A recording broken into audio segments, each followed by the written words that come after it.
Yeah, what's up? What's up? What's up? What's up, y'all? It's me coming back at you again with another live hangout vid. I'll just make sure that my sound's not distorted. So let's check some.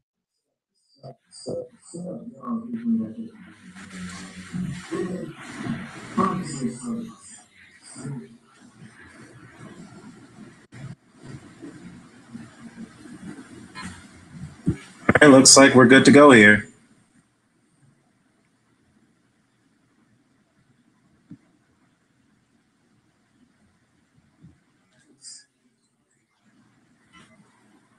All right, so where do I begin here? Oh, got a lot of people coming in watching the show already.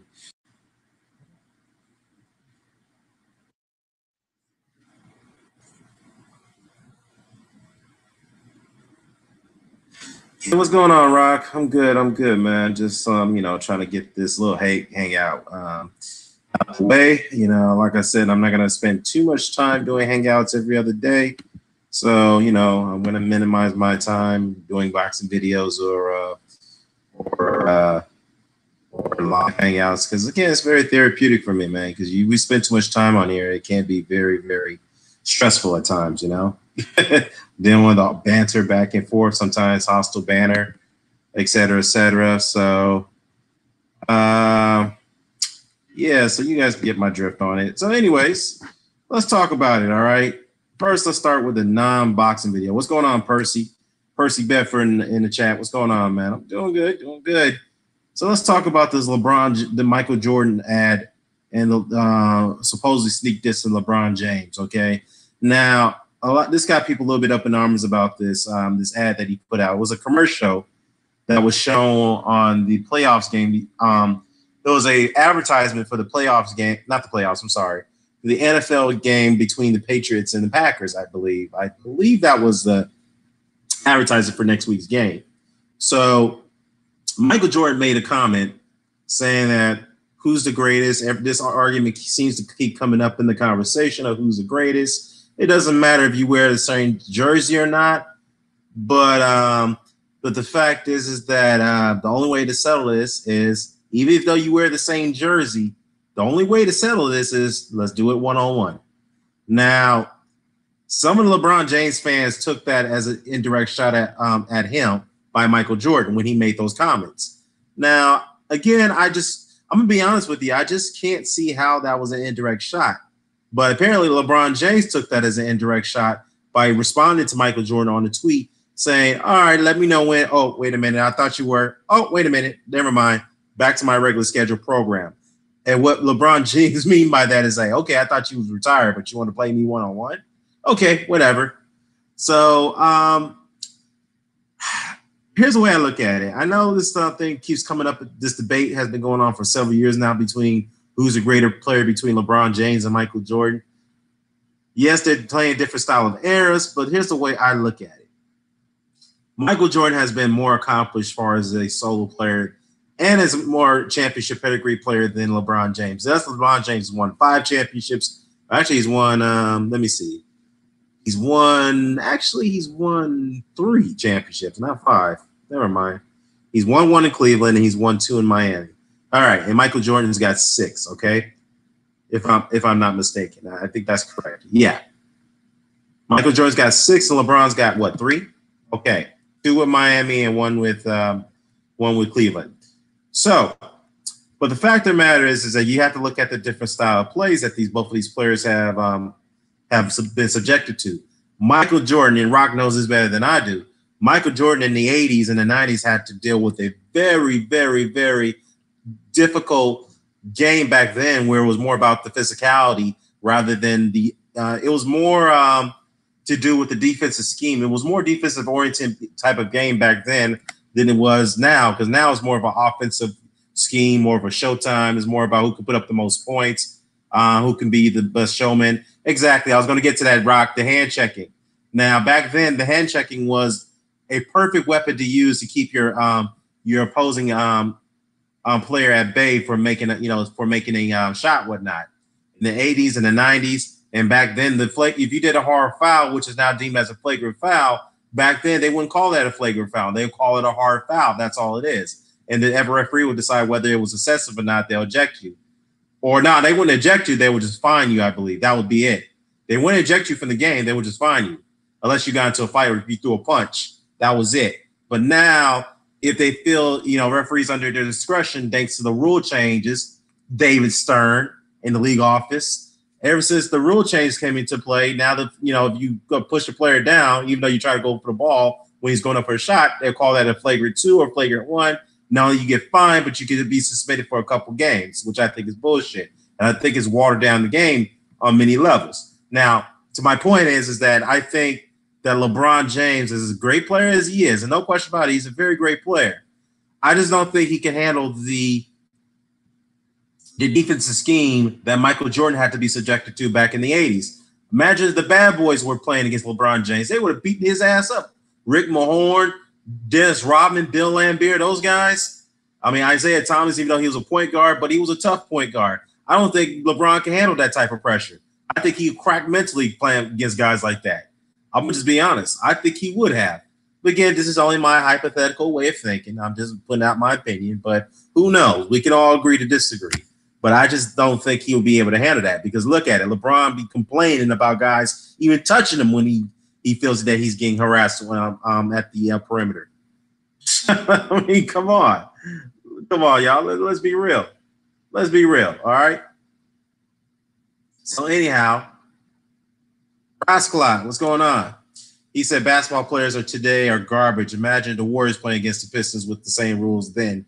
Oh, yeah, the Warriors would have been crying too. I don't think they would have been able to handle the Detroit Pistons. Let alone, I don't think they'd be able to handle Larry Bird and the Celtics back then because they were a tough, dirty team too. And the Celtics were a dirty team as well. And I tell people this, and they'd be like, nah, Dan, you don't know what you're talking about. No. The Boston Celtics were a dirty team as well. And just like the Los Angeles Lakers with Magic, Kareem, Worthy, Byron Scott, Jamal Wilkes, who played in the early 80s, and then you had the other guys, Michael Cooper. Those guys were tough and physical and dirty players as well. But Detroit was the one that got the the short end of the stick because they are the ones who actually openly admitted that they'll play dirty, unlike the Pistons and unlike the Celtics and the Lakers. They will come out and admit that we're not going to be too shabby about our style of play. The Detroit Pistons said this at best, and Rick Mahorn even pointed this out in an interview back in '89. I think it was a CBS interview. I think it was a game they were playing against who they were playing in '89. I think it was the semifinals against the Milwaukee Bucks. It was like, look, we have one simple rule, to our defensive arsenal, our defensive scheme, is that no easy layups. Don't give guys an easy ride to the basket. If they're going up for a shot, you put them down hard. And that's exactly what Detroit did. They put your ass down. They fucking intimidated you, not only physically, but they intimidated you mentally. That's how they did. Yeah, the clothesline on Rambis. Oh, yeah. That was Kevin McHale did Rambis back in 1984. That was a vicious clothesline. I remember, look, I wasn't that old, but I'll tell you, let's just say I was a toddler back then. But when I watched that game, like in the late 80s, a rerun of that game, I'm going to tell you one thing. Back then, that was a common foul. They just called it a hard foul. But what I will tell you this, though, I remember Tom Heinsohn, who is a Celtic himself. He's a biased Celtic guy. He played as a Celtic. He was a Hall of Fame player and whatnot. When Tom Heinsohn was commentating on that game between the Lakers and the Celtics in '84 with that foul on Rambis, he said that, you know what? I don't know why Rambis is overreacting like that. This is basketball. That's the way it is. Okay, fair enough. But 3 years later, back in '87, in the Eastern Conference Finals that year, when the Celtics played against the Pistons in 1987, Game 3, when the Pistons was blowing out the Celtics in the Pontiac Dome, right? When Larry Bird was going up for a basket, we all remember this, right? When Laimbeer came down on Bird and he bent his back, and he clotheslined him, and Bird could have got seriously hurt because he bent his back and it looked nasty, right? Bird threw a punch at Laimbeer. He didn't like that foul, right? It all initiated a big brawl between Laimbeer, and then Rodman got involved, and Thomas got involved. Yeah, remember that? And Tom Heinsohn on that same broadcast in 1987 said, you know what? That was out of line for Laimbeer to do what he did, all right? That was not called for. And then Dick Stockton had to remind him and say, wait a minute, Were you the same guy that called that a fair play against Rambis when Mikhail did that to Rambis? He's like, well, that was two different situations. So he Dick Stockton put Tommy Heinsohn on blast right there and say, you can't be, pretty much telling them indirectly, you can't be a hypocrite about it. If Lambeer, if Mikhail's going to do the same type of rough play like he did against Rambis, you call that a fair game, and that's part of the basketball. But yet when Lambeer does it to Larry Bird, you can't say that was uncalled for because they were both the same identical plays.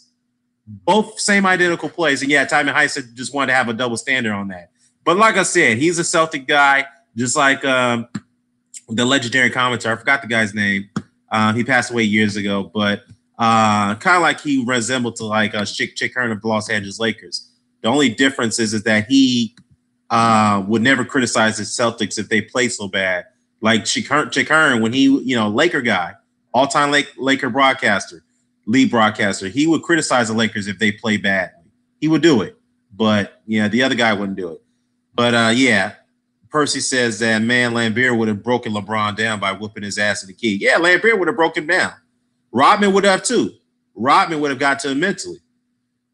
And Mahorn would have broken him down. You talk about Lambeer and Rodman. Mahorn was a big, tough dude, all right? Nobody fucked with Rick Mahorn unless you were Charles Oakley. I mean, just be real. I mean, but Mahorn was one of those guys you didn't want to fuck with. He was very intimidating. He would get to you mentally, but also rough you up physically as well. He would get to you.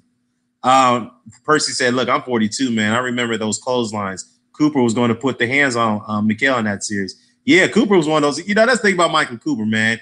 Don't let his size fool you. The dude looked like he was tall, he was lanky, he was skinny as hell, but the dude could fight. He was one of those dudes you didn't want to fuck with. And Ross Clark says that Boston was the ugliest team in basketball history. I mean, they were up there. They were. And they were just very discreet. See, nobody wanted to single out the Celtics because they were the darlings of the NBA, along with the Los Angeles Lakers. And I admit, I'm a Laker fan, the Showtime era. But the Detroit Pistons, I felt that it was unfair for them to get the rap that they did because they were not the only teams that had that style of play. The Lakers had that style of play. The Celtics had that style of play. I mean, the Utah Jazz had that style of play with Karl Malone and Thor Bailey at the time, and nobody knows who Thor Bailey is. But, I mean, Malone was the dirty of them all players with them fucking elbows that he was throwing. Remember that nasty elbow he threw against Isaiah Thomas back in 1991? Remember that? And I think Isaiah Thomas, in my opinion, had some bit of speech slurs after that because he got hit in the head hard with that elbow. He ain't been the same guy after that. But some people say, hey, you reap what you sow because Detroit was to do that to all those guys, It is what it is. But anyways, back to the topic at hand. I'm just saying, guys, I just can't see how that was a sneak diss to LeBron James when Michael Jordan made those comments. I just can't see how. But if you take it that way, then so be it.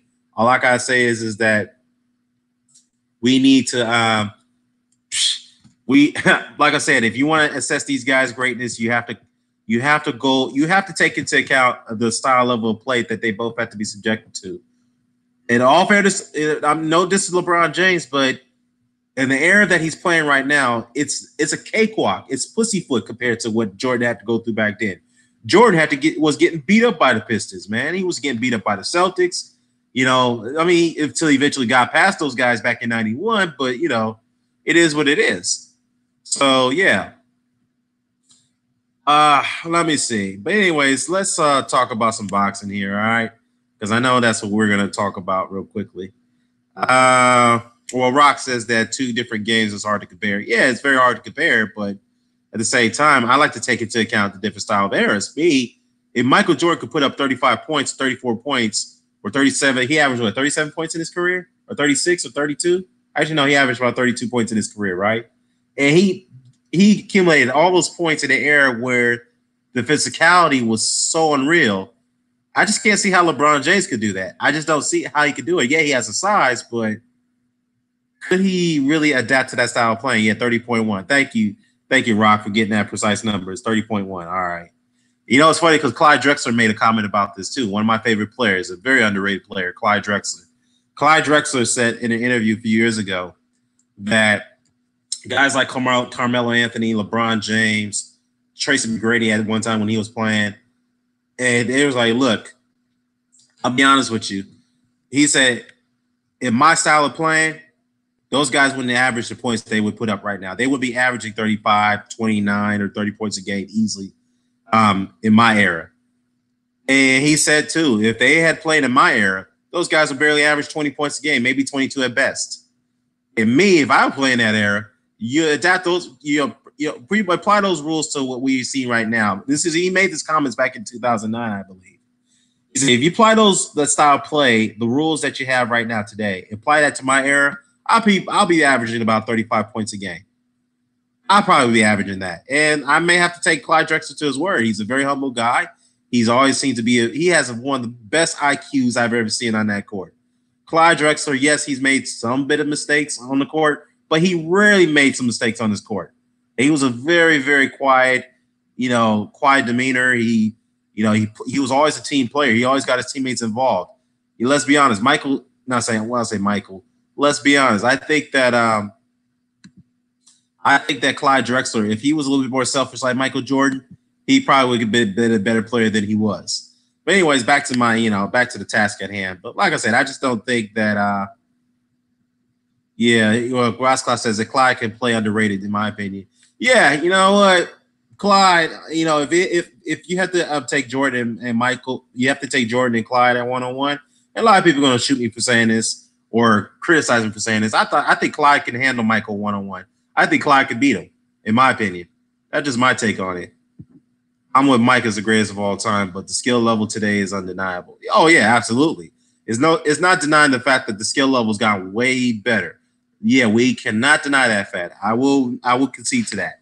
However, I just don't think that style of play, the skill level, these guys really adapt to that physicality that Jordan and Drexler, Dominique Wilkins, who I'll get to in a second, those guys, how could they adapt to? How could they be subjected to handle the pressure of play that those guys had to deal with back then?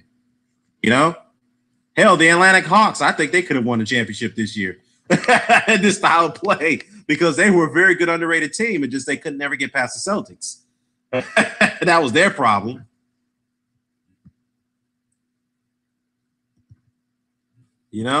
So let's see what else we got here. Yeah, speaking of Dominique Wilkins, I'm not sure if anybody followed Deontay Wilder on social media, but he actually took a picture with Dominique, and Dominique Wilkins and Deontay Wilder look almost the same size, man. I mean, to be fair though, Deontay Wilder has a basketball player frame. He was a ball player before he became a boxer. So yeah, they're both about the same height, because Dominique was during his heyday, he's 6'7", 220, 225. And Dominique Wilkins, boy, that man could fly. I mean, a lot of people said that Michael Jordan was the best dunker. No, I don't think so. Dominique Wilkins was the best dunker. Dominique was, that's why they call him the human highlight reel. That man, this man would just like leap above all means over the rim when he dunked. And he used to do it with authority, more authority than Michael Jordan. When he dunked, he put a lot of authority to that shit. To that ball when he curved it. But what's up, Tony Yahoo?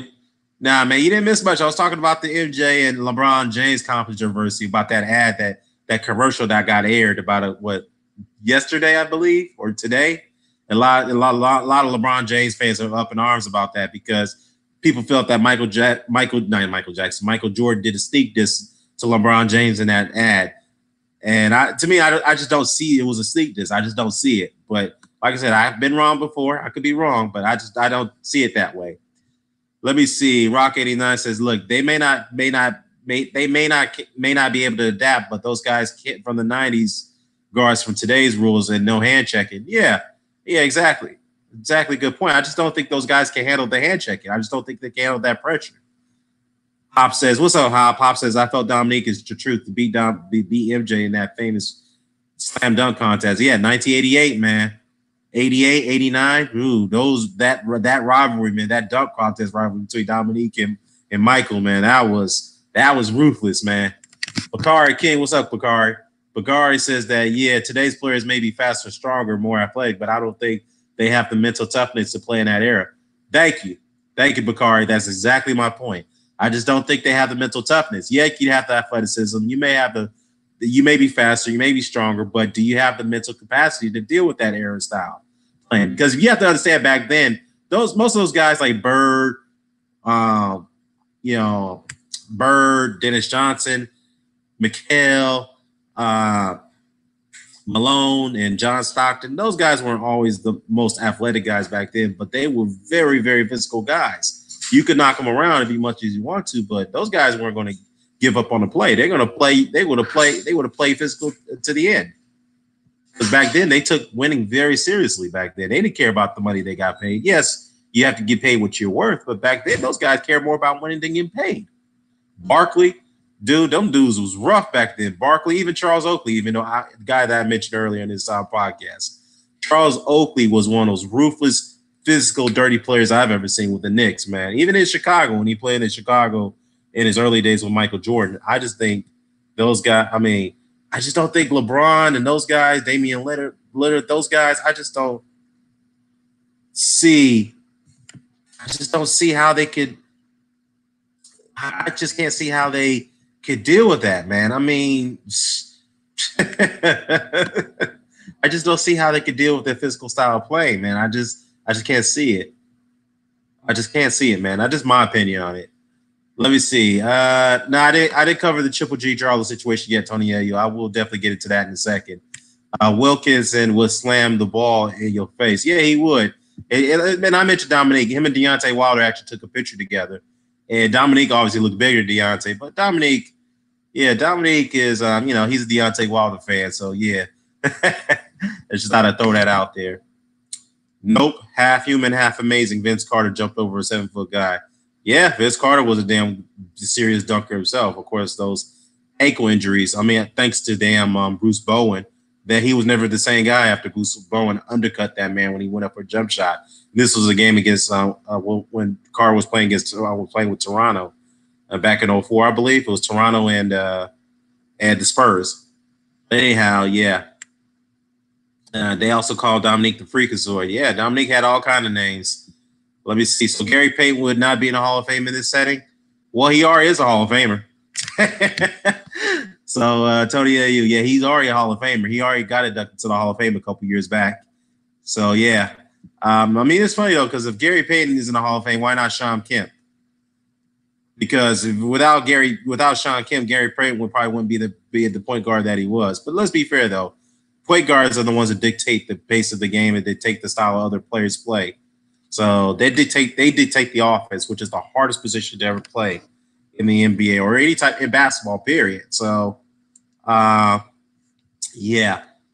So let's see. I love the way Payton played. The defense, they call Gary Payton the glove man because that man will always find a way to steal the ball from you. He had a very, very, very tenacious style of defensive play. He was feared. He was the most feared defenders in the NBA back then, man. Very feared defender. Let me see. Hop says, looking for old school NBA forces. How about Maurice Lucas? Yeah, Maurice Lucas was a very, very tough and intimidating guy himself. He was a very big dude. God rest his soul, Maurice Lucas. Yeah, he was very, very tough to deal with. And Daryl Dawkins, God rest his soul as well, from the Philadelphia 76ers.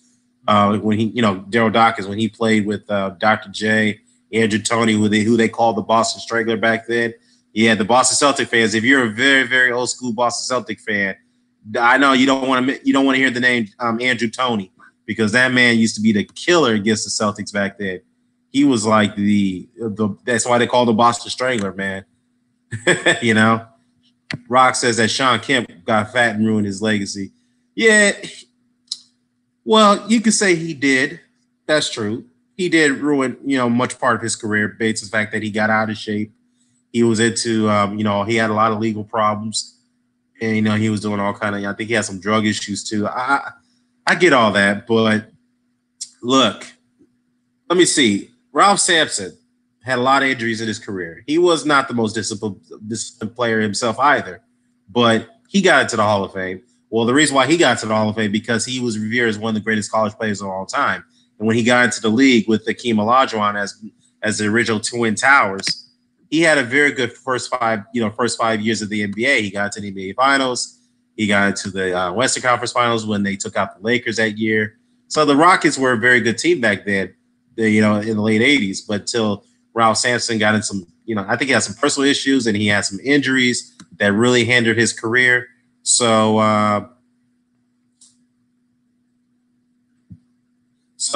yeah, I could understand. I could understand where you guys coming from. So, let's say, guys, I could understand about. Well, not saying. Well, this is reply to Rock. My bad. I got sidetracked here.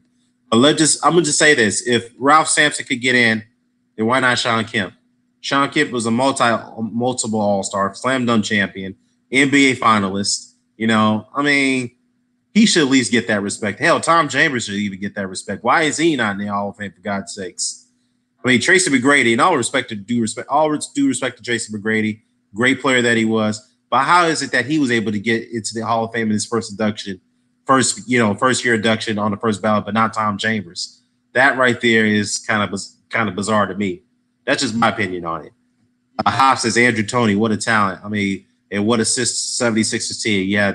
You had Dr. J and Moses Malone, Mo Cheeks, Hall of Famers. Those are Hall of Famers right there. Bobby Jones, Caldwell Jones, Daryl Dawkins. Yeah, you forgot about him.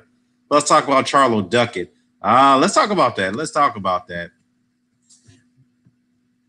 Top says that Chop Tabers went to my high school a few years ahead of me. Oh, word? Really? Hey, that's interesting, Hop. That's interesting. Tom Chambers ruined Mark Jackson, so they don't forgive him. Yeah. He did kind of ruin Mark Jackson right there in a way. That dunk was kind of vicious, man.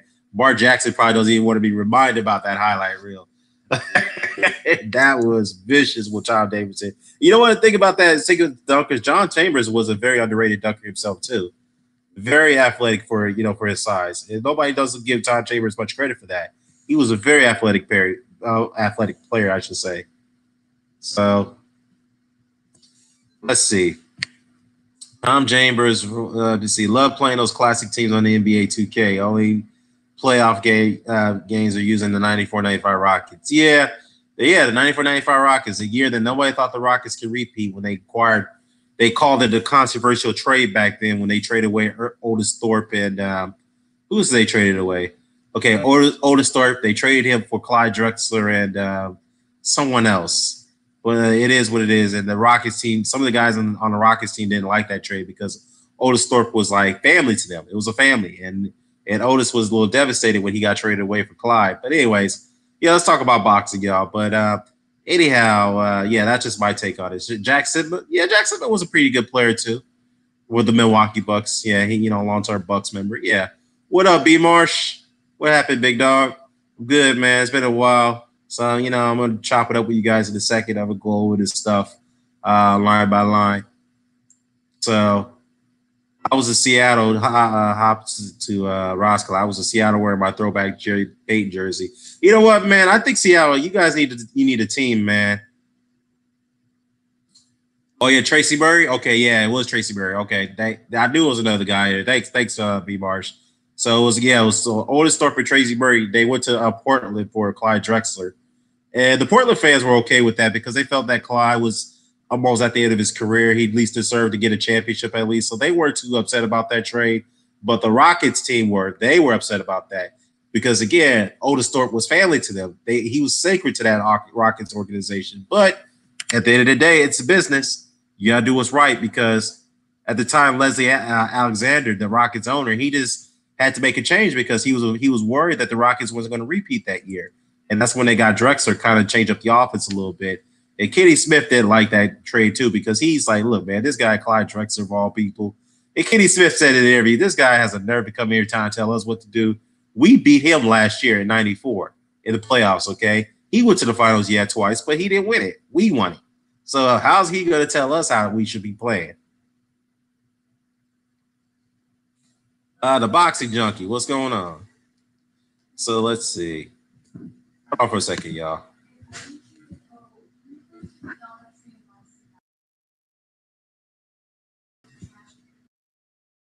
All right, babe. All right, I'll do it. Give me another hour or two. Another hour. All right, y'all. Sorry about that. Maxwell was off that team too. Yeah, Maxwell was I think he was kind of inactive. He was still on that 95 team. He repeated that year with the Rockets. And he was coming off the bench because Clyde Drexler was starting. That's why.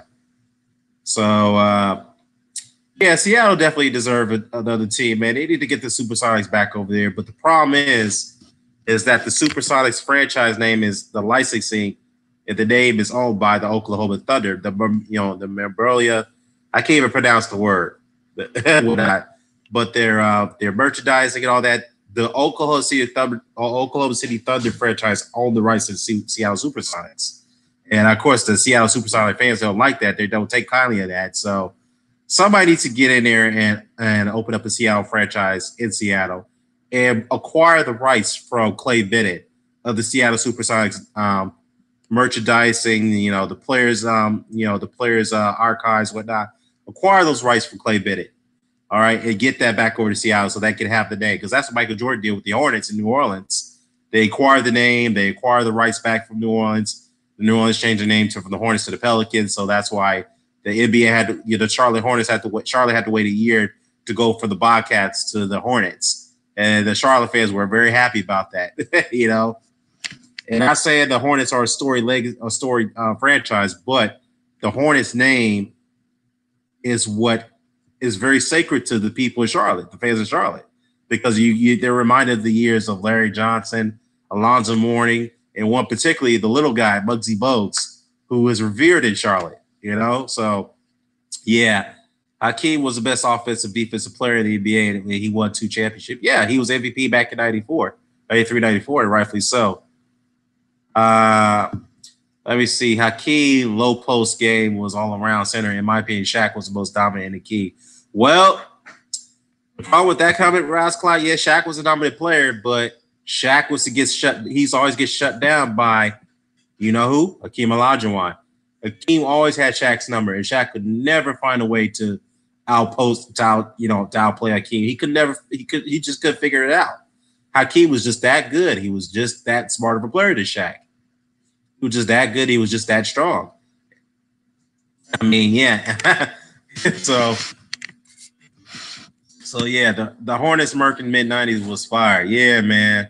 Definitely. You got the morning jerseys, you got the LJ jerseys. But what people don't know is that even though the Hornets were very good, they had good chemistry back in the early 90s and mid-90s, but a lot of people don't know that Alonzo Mourning and Larry Johnson had beef off the court and during practices. They had beef. They didn't like each other. And that's what probably like in the 95-96 season. That's why Alonzo Mourning was demanded to get traded, because he didn't want to play with Larry Johnson any longer. He couldn't stand him. And that's why that beef and that rivalry they had carried up to the point that when Alonzo Mourning was playing with Miami and then Larry Johnson ultimately went over to the New York Knicks, we almost know about that infamous fight they had back in Game 4 in 1998 in the playoffs. Man, those were the days, bro. Those were the days. But anyways, y'all, let me get off the basketball talk. Let's talk about some boxing here. First, let me talk about the Triple G situation, okay? Now, that Tom Loeffler interview that he had with Boxing Scene, all right? And I got to pick this out. I got to call this out. Tom Loeffler said he's made it abundantly clear that the Triple G fight Triple G will not fight Jamal Charlo. That's not going to happen. Tom Loeffler said himself it does not make sense. All right? So, in part of that interview, Tom Loeffler was asked this question, okay, is Triple G going to go to the zone where Canelo's at? He said, well, we're looking at ESPN right now. And Tom Loeffler also said that if Triple G wants to go to the zone has to call us and make us an offer. We're not going to call them. And I took that comment as egotistical as you could get. I'm like, well, wait a minute, hold up. First of all, Mr. Loeffler, you need to get your head examined. Triple G is not the draw as Canelo Alvarez is, okay? Yes, it does take 2 to tango, but in reality, Canelo Alvarez can decently draw without Triple G. He can do that. He can put up some good numbers without him. That's being truthful, okay? Second of all, Triple G does not have wins that are considered Hall of Fame worthy, okay? But in all fairness, it depends if Danny Jacobs could make something out of that IBF title run. We'll see. But as of right now, he doesn't have any wins that are Hall of Fame worthy, okay? Second of all, if he goes to ESPN, where Top Rank is at and all that, where is he going to fight these middleweights? Where is he going to get some middleweight fights? And he was asked this question too, and he said, don't worry about that. We'll make some fights over there. This is what he told Boxing Scene. And Boxing C had to remind him, it's like, well, all the middleweight fights or the big fights are going to be at the zone. So they're all in the zone. So why would you go there? So my understanding, I think, is that what they're trying to do is that Rael de Mariata lost that fight. I think Triple G or whatever, Lofter or Top Rank, I think what they're trying to do is that they're probably going to rematch Brent and Murata and see if he could get his WBA regular title back. All right? If he could beat Brent in a rematch, and I don't know if Murata wants that rematch, then if he does win it, then they can set up that big showdown in Japan between Murata and Golovkin, and they can secure him another big payday without fighting those dangerous guys like Andrade, like Charlo, obviously, and Eddie Jacobs. And another thing the thing is, it's disappointing because this whole thing about this mystique about Triple G being the monster, being the killer, being the throwback fighter, that he's willing to fight anybody, that's thrown out the window now because now he knows he can't. I just don't think to me, I think Triple G or Lofter, the team knows that he can't really compete against those other middleweights. Those guys, those very talented guys that came up for 154. Charlo, Andrade, Saunders. Obviously, he's always been a natural middleweight. Jared Hurd, if he ever decides to move up. Those guys, I just don't think Triple G compete with them. I mean, we all know he's going to get knocked out against Charlo. He's going to get hurt bad by fighting that guy. That's why Lofter's not going to risk it with him. They're trying to cash him out with the right fight at the right time right now. That's what they're trying to do. That's what they're trying to do. And come on, Roscott, you can't say that Charlo is ducking, man. First of all, Lofter's the guy said that he's not trying to make that fight. Triple G is the one who said he's very angry that the WBC has mandated him to fight Charlo. They don't want him to fight Charlo. He doesn't want to go near that guy. Plain and simple. But the boxing junkie says the big showdown my ass in Japan. Well, exactly. Why can't you admit that Triple G's past his prime? Well, define past his prime. I mean, let's put it this way. He's been hit in his career.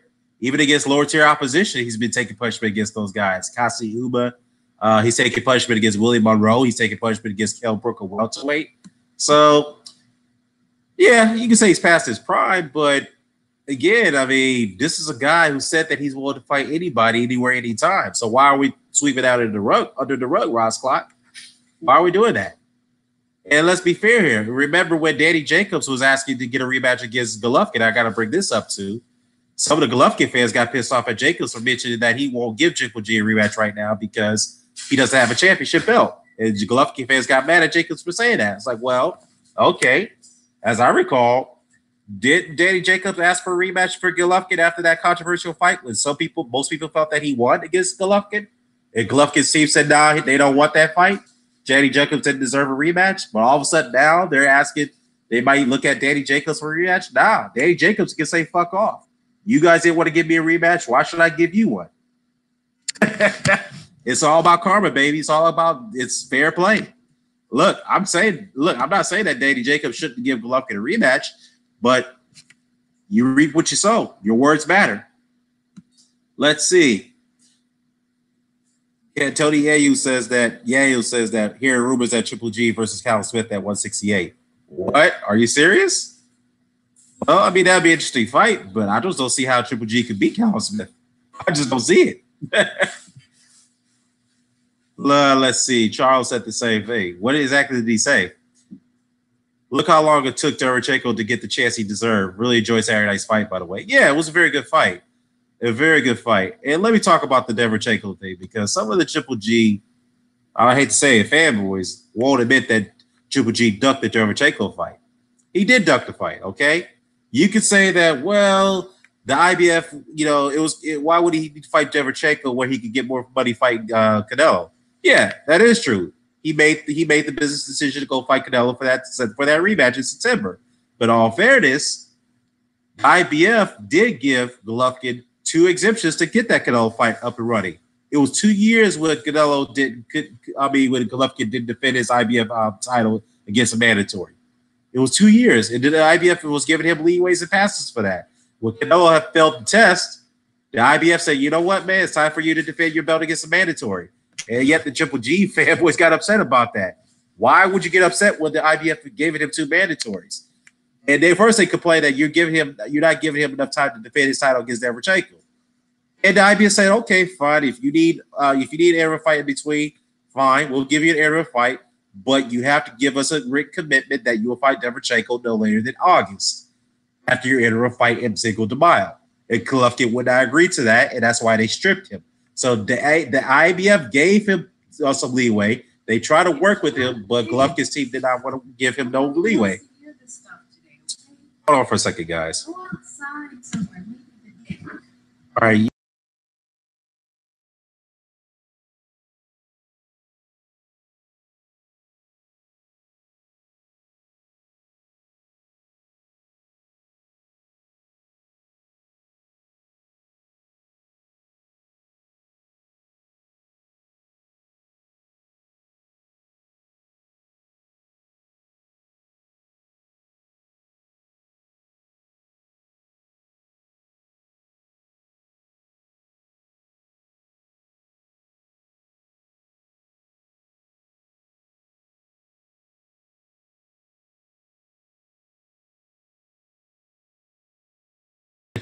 All right, sorry about that, y'all.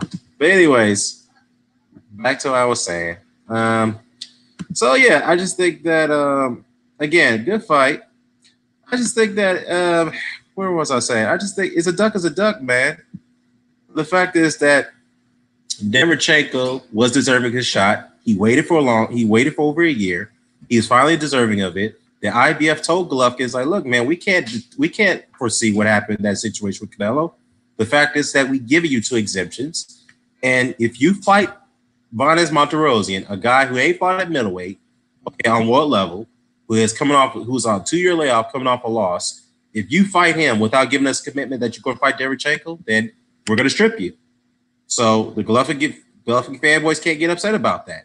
The IBF gave him some leeway, and Golovkin didn't commit. So in that situation, he deserved to be stripped. I'm sorry. This is the way it is.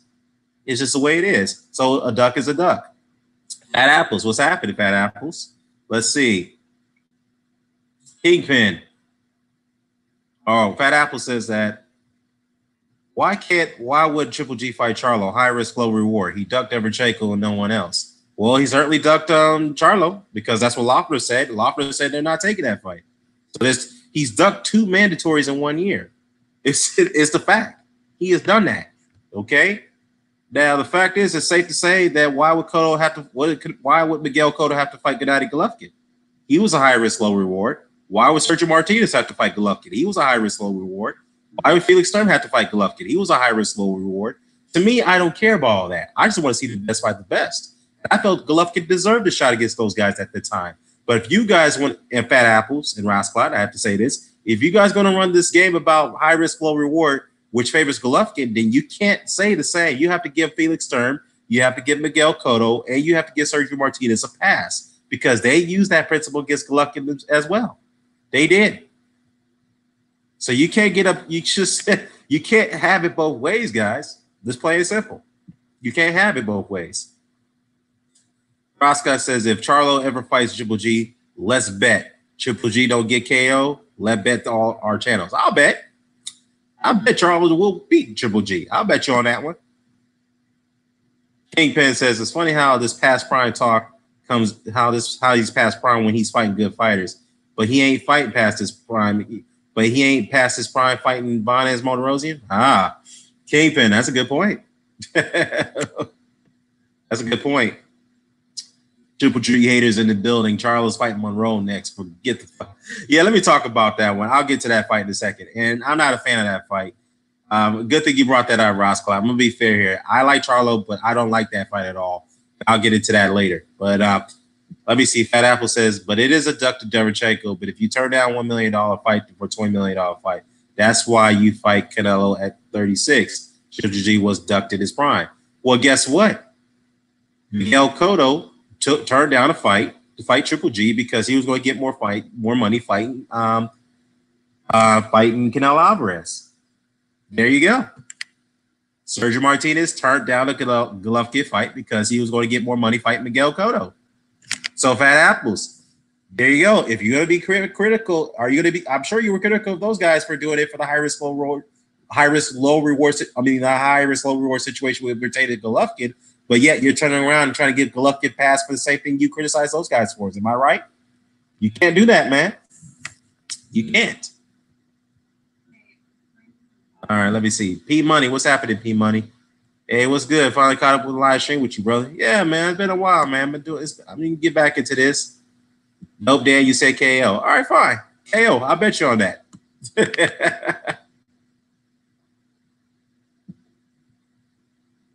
I did give Sergio a pass. All right, fair enough. What about Cotto? What about Canelo? Ross Clot?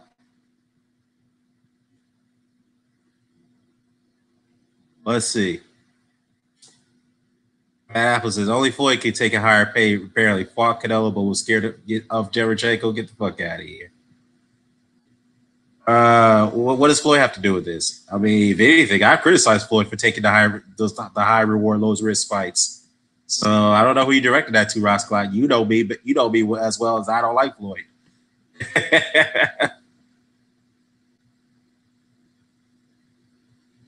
Well, Ross Clyde, I'm asking you and Fat Apples, did you criticize, or you say you gave Sergio Martinez a fast for not fighting Golovkin, but what about Cotto? What about Canelo at that time? He was deemed a high-risk, low-reward situation, but yet you want to give him a pass for the same principle that you guys criticize other fighters for doing. I'm just saying. Come on. Okay, Fat Apples, we know he was ducked in his prime, but let me ask you this. Did you give those guys a pass for ducking him? I'm talking about Cotto, I'm talking about Martinez, and I'm talking about Canelo at that point, at that time. I'm asking you, Fat Apples. Come on, brother. I'm asking. Did you give those guys a pass? What about Felix Stern? Come on, y'all.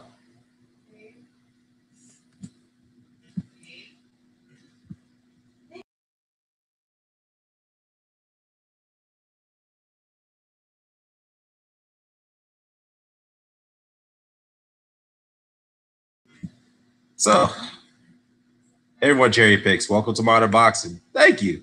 At least you be a little consistent. Yep. I know, man. Come on. Hop says that, let me see. P Money, Hop. Good to see you, bro. It's been a while to Hop. Yeah, I'm inconsistent on here. Yeah, me too, Hop. It's good to be a little inconsistent, man. That way you don't have to be stressed out trying to go back and forth with everyone on here on YouTube, you know, when it comes to boxing, there's tribalism. Let me see. Monterosian was a stand-in. Monterosian really beat Charlo and got robbed. Okay, fair enough. Then Jacobs really beat Golovkin, right? Right? Wins a win, loss is a loss. Doesn't matter. Monterosian didn't win the fight, so it was a close fight in the story. Okay. So let's see. Hop says that I just want to see the best fight the best. I could not agree with you more, Dan. I'm just grown cynical, giving up. Yeah, man. Sometimes you can't give up hope. You can't give up hope, man. You know, sometimes I still have a ray of hope that boxing could go back to its traditional roots of where we saw the best fight of the best. And that's why most of these promoters, boxing need to go back to the Don King acronym, not where you rip off fighters, but where you have to reward fighters by putting on the fights that putting them in dangerous fights that fans are willing to pay them to see them fight. Okay? And that's why Don King, regardless of all the bull crap that he did to his fighters from a financial standpoint, no one can come close to the matchmaking that Don King has done over the years. No one can come close to that. Other than Bob Arum, that's it. No one. And we could all agree that Don King was probably the best promoter of all time. Not from a financial where he treated his fighters, financial standpoint, but where he gave the fans what their money's worth. He did. He did. What's up, Great Drake? He says LeBron James is overrated. Oh, all right. All right. I wish that Tyronn Lue I wish I was Tyronn right now. 15 million left on his contract to be paid out. Yeah, Tony, I mean, Tyronn Lue will be sitting fat for a while, man. He ain't gonna have to coach. He can take a couple years off to get back into the fray, into the coaching mix.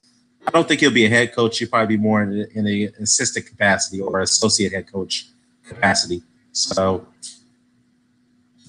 the MLBC don't give a shit about consistency. Well, there you go, Ross Clot. Yeah, I agree. The MLBC is biased, rightfully so. Hey, everybody's got a bias here and there, right, Ross Clot? Great Jake says, I'm no longer a fan of modern boxing. These fighters be pissing me off, man. So many talented fighters, but they ain't testing their skills. Well, let's be real. It all started with Sugar Ray Leonard and then Floyd Mayweather. As much as he doesn't like Sugar Ray Leonard, he did adopt it to his model of trying to carefully position yourself to take fights that are less risk but more reward if you get to that position. And additionally, in the beginning, you take on hard fights, and then once you become the cash cow in the draw, you don't have to really do that anymore. And all these fighters seem like now they take it to a whole new level where, okay, I'm in a position, I make $4 or $5 million now for a fight, and I'm drawing a decent crowd, then I don't need to take on the hard fights anymore. I don't have to take on tough fights. I just think that's bullcrap. You know what I mean? To me, if this is going to continue to happen, I just can't see. I mean, boxing is not going to go away, but you're probably going to continue to see loses revenue and loses fan interest if it continues to go as well, particularly in America.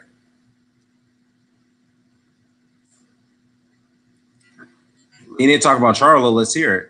Exactly. What about Charlo? Who's he ducking? Danny Jacobs?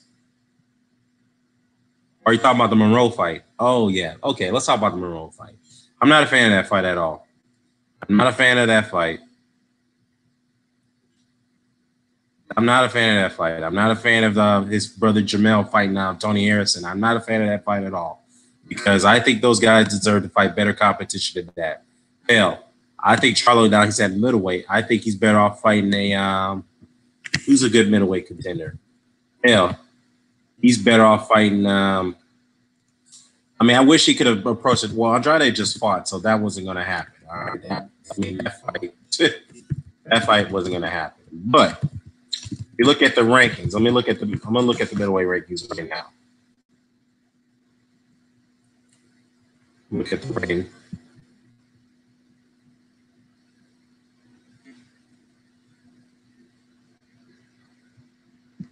All right, middleweight, you have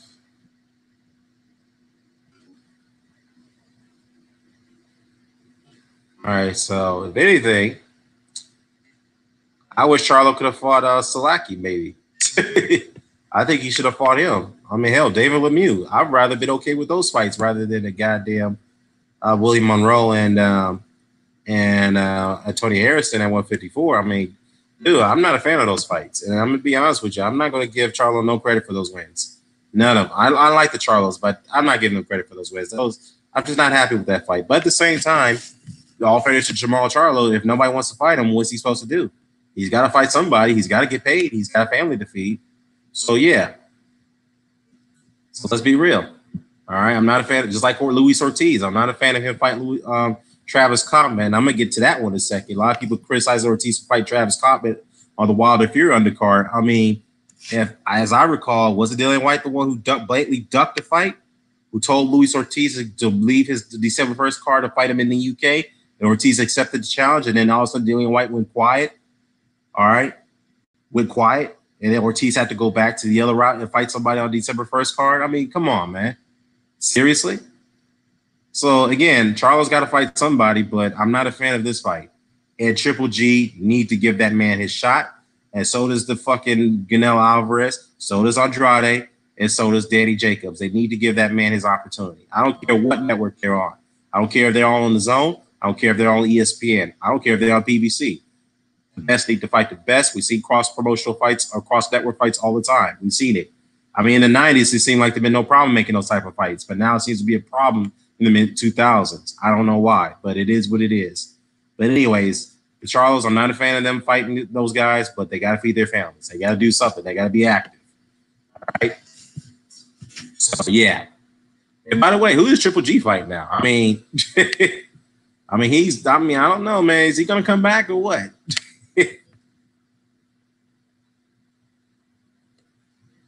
Let me see. Charles got to fight somebody because ducking everyone else in the Zone signing.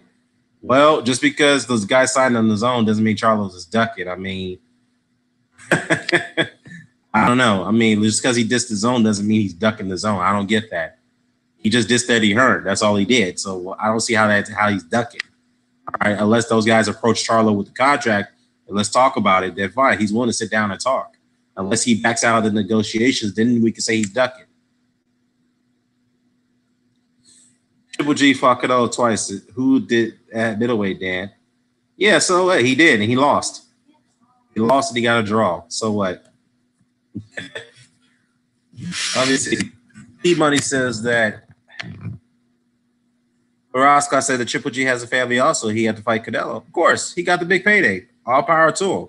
But at the same time, the Charlos are trying to get big paydays themselves. And at this point, no one seems to give him a big payday, so they got to do something instead.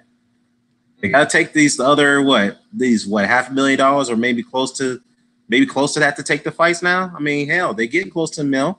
Well, they could get to that point, but somebody's got to give them a shot, and no one's willing to give them a shot at the moment. So they got to do something.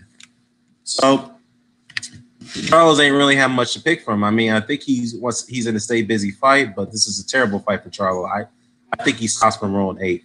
I think he stops him in 5 rounds. I mean, because Willie Monroe, I mean, I like Willie Monroe, but he just doesn't really have the heart, man. He just doesn't really have the heart. I mean, that's just my opinion, but it is what it is. Let's see what else we got here. Triple G would have fought Canelo if it wasn't for big money fight Roscoe. Well, that's an interesting point, Great Trade. That's an interesting point. Triple G never fought at a high risk, low reward fight. Yeah, he didn't. He never did. He never put himself in that situation. He never did. That's a good point, Great Trade. He's never done that. But he fought him. Yeah, he lost, but you the same guy that says Lara is a better win than anyone did Triple G's resume. Who the fuck did Lara beat, Dan? Well, let's say this. Who did Lara beat? He did beat Angulu, who at the time was a tough contender. He did beat Austin Trout, okay? And who else did he beat after that? He beat Austin Trout and he beat Angulu. Those are very good wins on his resume, okay? Yes, he did get these wins against Paul Wentz, which many people felt that he won the fight. So what? He didn't win that fight. Some people felt that he beat Canelo Alvarez, okay? He didn't win those fights either. But he was very competitive in those fights. You got to give Arizona Lara some credit for that.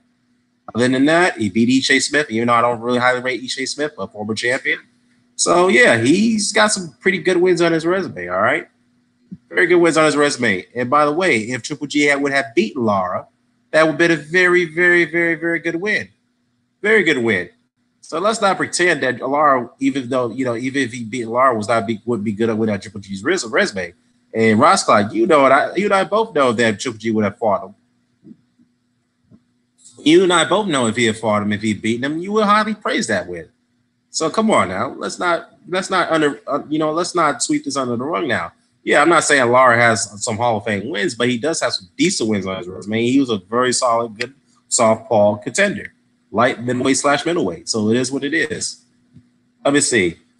Yeah, but he fought him. Yeah, he lost. But you're just saying, okay, I read that already. Who did Lara dang worthy? And so was some of Jacobs. All right. So what? So what's Jacobs? Let's see. Let's see what Jacobs could do if he, with his IBF title run. Let's see what he does with that. If he can make that worthwhile. Lara has some good skills, but his better names than Willie Monroe and Dominic Wade. Yep. I would go further to say Matthew Macklin, Norito Ishida, argue Kell Brook, maybe. Who else? Vanez Monterosian, I forgot. The same guy you guys give Golovkin credit for beating. He Vanez Monterosian. So, all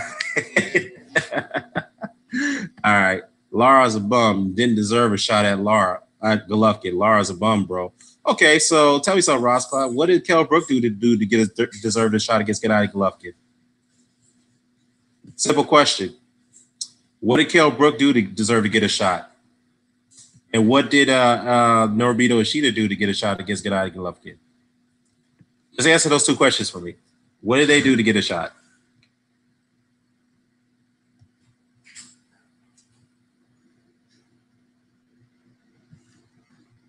No, there's no hating. This is honest critique, bro. Like you like to critique Wilder, I'm critiquing Triple G.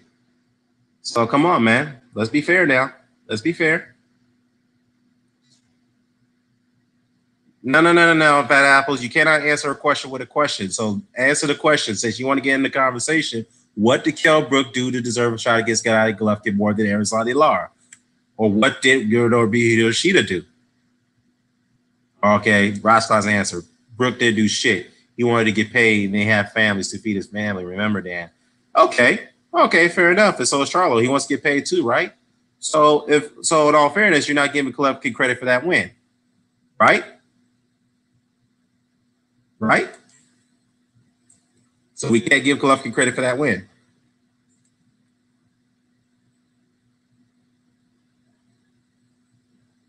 All right. Just be consistent, y'all. Be consistent. Because if you say that Charlo doesn't deserve that fucking fight or Lar doesn't deserve that fight, so neither did Nishida. He didn't deserve that fight. He was coming off 2 straight losses fighting Golovkin. All right. Matthew Macklin, yes, top 10 win. Okay. But you can honestly tell me that Matthew Macklin was more deserving of the shot than fucking Alexander Lara? Can you tell me that Marco Antonio Rubio was more deserving of a shot than Alexander Lara? You cannot explain that. Come on, guys. Let's be consistent. Those guys weren't deserving of the shot. Triple G, Great Jake said Triple G is clear cherry picking like Floyd. He ducked Charlo and Sergey. I mean, it's a fact. He did. All in the same year. He did. You could argue financial reasons, this, that, and the third. Yes, we all know that. But a duck is a duck. But at the same time, when other fighters say they're doing it for financial reasons, you guys call them cowards. But not Triple G? Come on. I'm not saying Triple G's a coward, but just be consistent.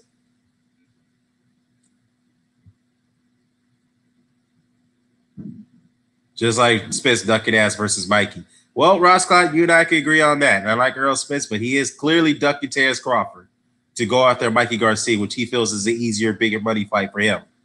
Let's be real. If Triple G resume is weak, then what the fuck is Lara Charlo's resume? Look, all Triple G's and Lara's resume are not the best resumes out there. We all know that. I've said this many times. But the fact is, it takes 2 to tango. It takes good matchups. And Triple G versus Lar, Triple G versus Charlo is a very good matchup. Let's be consistent, all right? That is a match we want to see. Pat Apple says, okay, let's be consistent. Let's talk about how Bermay Severn, Ariel, and Washington all got title shots. In fact, how the fuck did Wilder get a title shot? Let's be consistent there. Now we're talking about Wilder. Oh, okay, Fat Apples, good deflection. But let's get on that. First of all, Severn fought Chris Ariel for a vacant title. The WBC mandated that fight, number 1 versus number 2, okay? Now, did they both deserve a shot? I don't know. I don't think Ariella deserved it, but I think Bermay Severn did because he was waiting for his shot. He was a number 1 contender against Klitschko's title for a while now. He wouldn't get a shot. He couldn't get a shot against Klitschko, and Klitschko retired. All right. As far as Gerald Washington is concerned, I don't know. I tell you one thing. I don't know. I don't quite think he deserved it. But when Wilder was coming back, he was fighting fucking Andrew Warsick, for God's sake. And look at my video. I didn't like that fight. I told Deontay, he's like, nah, man, you ain't supposed to be fighting guys like that. I don't care if you're coming off an injury. Dude, you've been fighting these damn, I would say, what, B- C level opponents ever since you got that WBC title. And I was getting sick of it. So when Gerald Washington stepped in, we said, cool. Not the best opponent, but it was a better opponent than fucking Andrew Warsick, right? And I was okay with it. But when Wilder knocks out Washington, okay, it's a different story. All right, different story. Okay, let's move along. Remember that saying, coward fought Canelo twice. Wake me up when Charlo fights somebody like Canelo. Well, that's if Canelo gets him a shot. Second of all, I didn't call Triple G a coward. Listen to my words, Ross Clyde. I'm saying those who won't criticize Triple G for ducking 2 mandatories, but rather criticize other fighters for ducking mandatories, citing financial reasons for ducking them, but yet call them cowards because they deem those mandatories as dangerous fighters, but won't do that to Golovkin. That's a double standard. That's what I'm saying. I didn't say Triple G's a coward. I'm saying that if you guys, I'm not saying you, Ross Clyde, but if anyone else is called those guys who have ducked fighters, they're mandatories for financial reasons, but call them cowards for doing it, but won't do that for Triple G, they're not being consistent.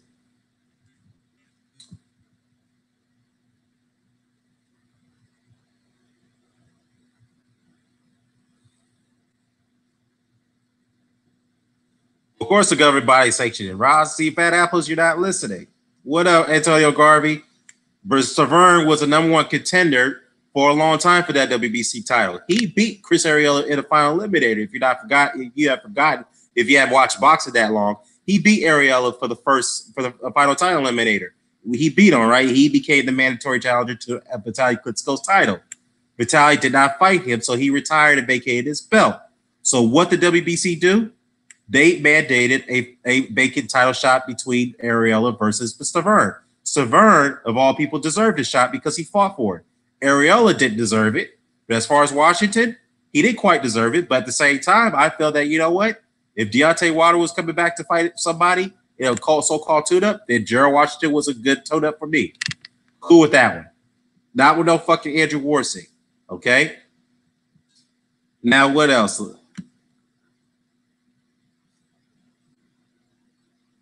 You say how the fact that Wilder get the title shot? Well, he fought Malik Scott in the final title eliminator. That's how he got a shot.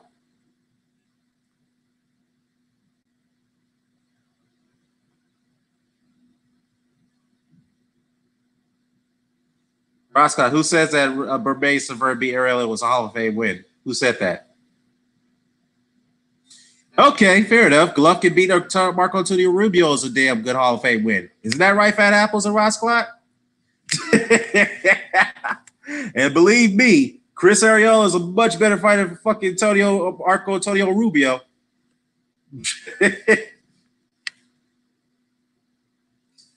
Roscott, you're not understanding. You're not listening. I said that Deontay Wilder fought Malik Scott in the final title eliminator to get his shot. I never said it was a great win. Who said that? Who said that was a great win? Rubio KO Lemieux. Oh, David Lemieux. Okay, a one-dimensional fighter who beat Lasam Domjak, a good win, but didn't have a successful title defense, and he looked silly against Billy Joe Saunders, right? Okay, that David Lemieux. Great. Yeah, that great David Lemieux, an all-time great middleweight, right? Marco Antonio Rubio. Yeah, KO David Lemieux. That's a great win. Okay, what has Rubio done after that? Triple G's resume, pound for pound, is better than Wilder, so don't even go there. Okay, pound for pound. He did beat more top 10 opponents. Great. But how many titles did Triple G win compared to Wilder's? How many did he win in the ring? Compare that to Deontay Wilder. Tell me right now. Fat Apples, tell me. How many titles did he win?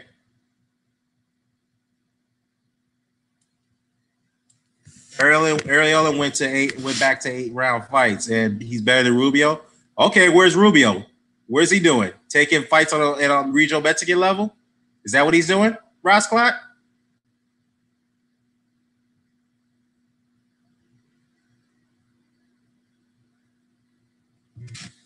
Where's Rubio? We all know we all know what Arreola is doing. Where's Rubio?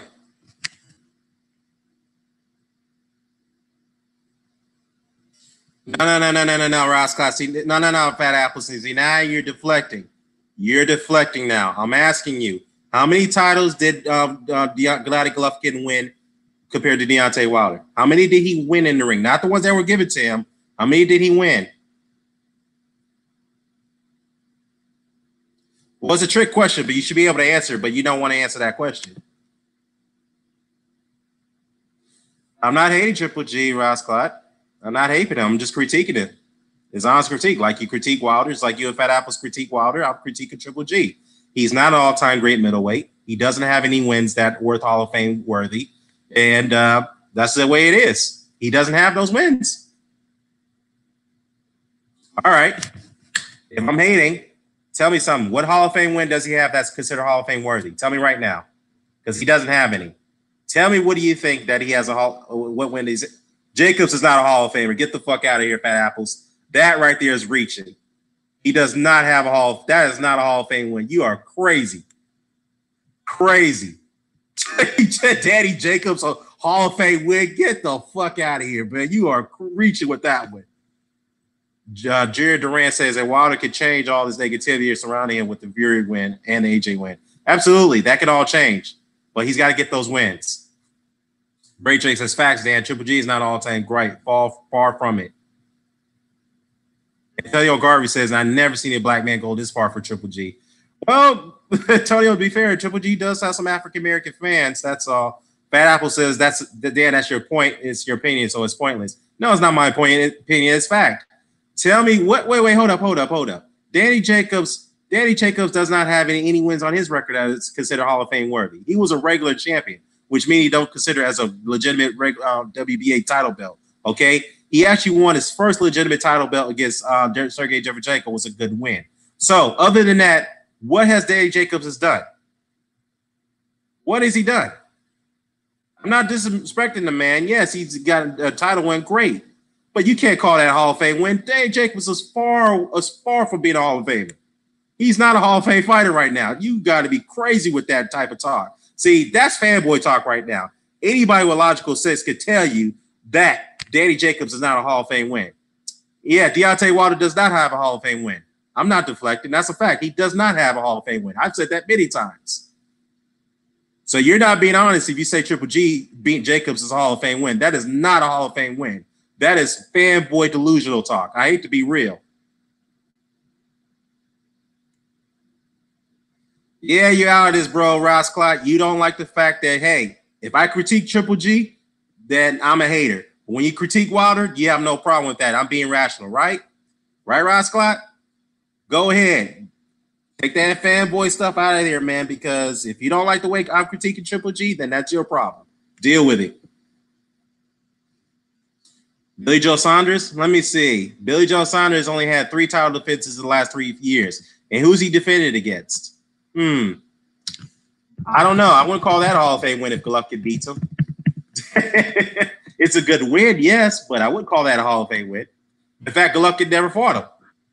Golovkin ducked Billy Joe Saunders, did he not? Did he not?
All right, I'm back, y'all. I don't know what happened here.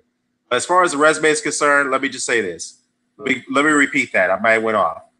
Lomachenko has a very good resume. AJ has a very good resume. Donna Netes has a very good resume. Roman Gonzalez has a very good resume. What you call it? Takada, who beat Sho Kimura about a few weeks ago, has a pretty good resume. Only 12 pro fights. So yeah. So there's a handful of good resumes out there. And here's me being objective. As a Wilder fan, AJ has a very good resume. I said that many times. But yet I still get flack for defending Wilder. Wow. Okay.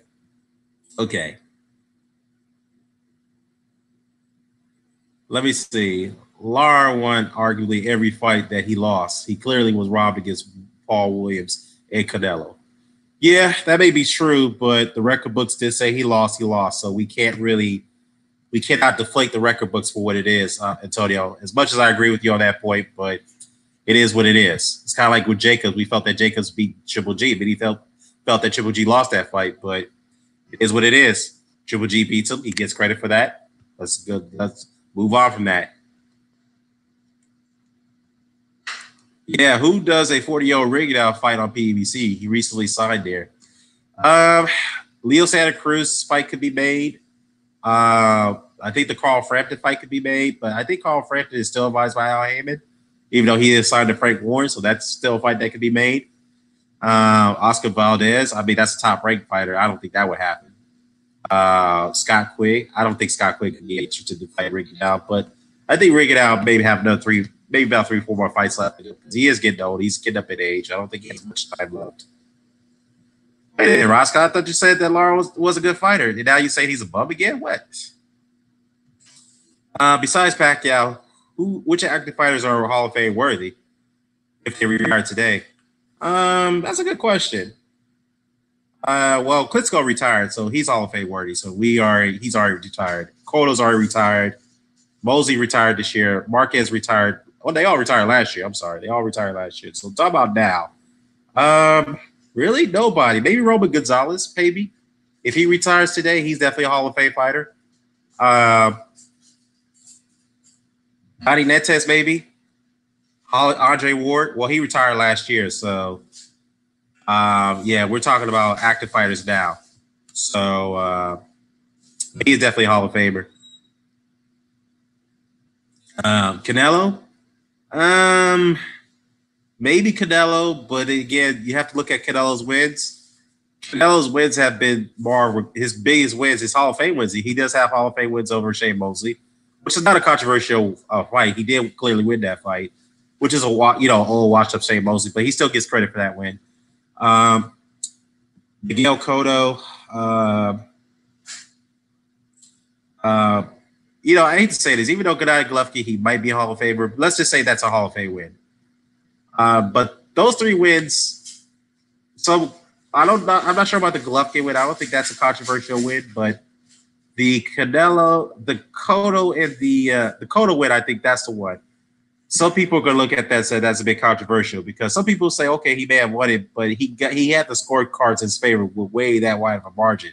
And other than that, the Lara fight was controversial. The Austin Trout fight, the before the Khan stoppage, some people had, the judges had Canelo up winning. Some people felt that Canelo was losing that fight to Amir Khan. So he had some controversial decisions going in his favor. So well, again, he does get credit for the win. It's not like he completely dominated the fight, although he didn't get completely dominated in either of those fights either himself. So maybe Canelo, he probably will get in. He'll probably get in the first ballot. He probably will. So we'll see. Let's see. Sugar Ray Robinson? I don't know. What do you mean by Sugar Ray Robinson? Terrence Crawford? I'm not quite sure on Crawford yet. Maybe until he gets the Spence win, he'll get the Thurman wins or the Sean Porter wins at welterweight. If he get those welterweight wins, then yeah, he can say he's a Hall of Famer at this point. There's no question about it. If he cleans out 147 like he did 140, then he's definitely a Hall of Famer. Terrence Crawford, definitely. Alexander Usyk, I think he needs more work to do. What's up? 1-2-4-5-4-2-9. What's going on, sister? Long time no see. No here. The guy for Thailand. Sarisa Cat? Oh, Sarisa Cat. Okay, Sarisa Cat. Sarisa Cat, he definitely had a lot of fights on his resume. He did beat Estrada. He did beat Gonzalez twice. Sarisa Cat, and he did have a successful title defense against Ivan Diaz, which is an okay fighter. I think if he could get a couple more flyweights, if he could get Netes, if he could get Quadras, he does need to get that rematch against Quadras. If he could get Netes a Quadras on his resume and then fight Inui, if he beats those three guys, then Sarisa Cat definitely gets in the Hall of Fame. He definitely gets in. What up, Dan? The guy that just fought Joshua. Are you talking about Povetkin? No, Povetkin's not a Hall of Famer. No, he's not. He's got some decent wins, yes, but I just don't see him in the Hall of Fame. I just don't see it. No. Canelo, Bud, and Thurman are future Hall of Famers. Well, Bud and Canelo definitely they're projected to get there, but Thurman, nah, man, Thurman hasn't been active, and he doesn't look like he's hungry to come back. If he does retire, I don't see him get into the Hall of Fame. I think he just comes up short, in my opinion. Let's see. Let's talk about Lara and his losses. Hey, Antonio Garvey says, why you keep hating on Lara, man? Ross Scott, yeah, what's up with you and Lara, man? Why you don't like him so much? What's the problem? I'm doing good. 1-2-2-4-5-2-9. I'm just taking my rare appearance on the hangout. So yeah. Bud is a 3-division champion. He's undisputed at 140, 2-time Lidio champion. Bud and Canelo are definitely Hall of Famers locks. You know what? Yeah, like I said, Bud probably could get in, but I think he needs to just get a few more wins. Get a couple more wins at welterweight.